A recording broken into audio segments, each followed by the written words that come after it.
কুষ্টিয়ায় কথিত প্রেমিক মেহেদী হাসান রিংকুর বিয়ের আশ্বাস পেয়ে স্বামীকে তালাক দেন দুই সন্তানের মা। স্বামীকে তালাক দেওয়ার পর এক পর্যায়ে ওই নারীর সঙ্গে তার কথিত প্রেমিক সব ধরনের যোগাযোগ বন্ধ করে দেন। তাই বিয়ের দাবিতে ওই প্রেমিকের বাড়িতে অবস্থান নিয়েছেন তিনি। সদর উপজেলার হাটশ হরিপুর ইউনিয়নের বোয়ালদহে রিংকুর বাড়িতে অনশন করছেন তিনি। এখানে আসছি বিয়ের দাবিতে। এখনো আমাকে বাড়ি থেকে বের করে নিয়ে আসে এরকম আলাদা করে রাখছে।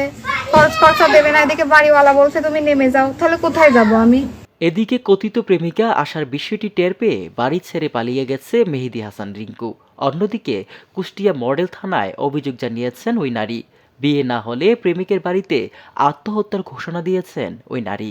এখানে আসছি বিয়ের দাবিতে। এখনো আমাকে বাড়ি থেকে বের করে নিয়ে আসে এরকম আলাদা করে রাখছে। থানায় গেছিলাম, থানায় যায় ওসি সময় দেয়। বছর খানেক আগে কুষ্টিয়া কোর্ট স্টেশনে ওই নারীর সঙ্গে পরিচয় হয় মেহেদী হাসান রিংকুর। এরপর থেকে দুজনের সম্পর্ক গভীর হয়। স্বামী স্ত্রী পরিচয়ে বিভিন্ন স্থানে ঘুরতে যান তারা।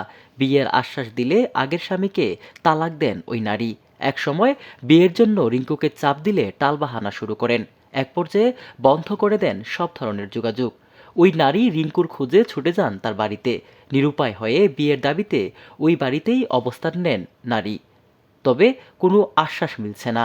ওই নারী বলেন, বিয়ের প্রলোভন দেখিয়ে রিংকু তার সঙ্গে বিবাহ বহির্ভূত সম্পর্ক করেছে।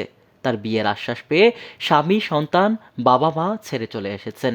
এখন বিয়ে না করলে মরা ছাড়া তার আর কোনো উপায় নেই।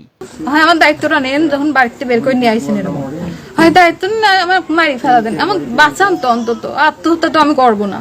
অভিযুক্ত মেহেদী হাসান রিংকু আত্মগোপনে থাকায় এ বিষয়ে তার বক্তব্য নেওয়া সম্ভব হয়নি। এ বিষয়ে জানতে চাইলে কুষ্টিয়া মডেল থানার ভারপ্রাপ্ত কর্মকর্তা শিহাবুর রহমান বলেন, তিনি একটি লিখিত অভিযোগ পেয়েছেন।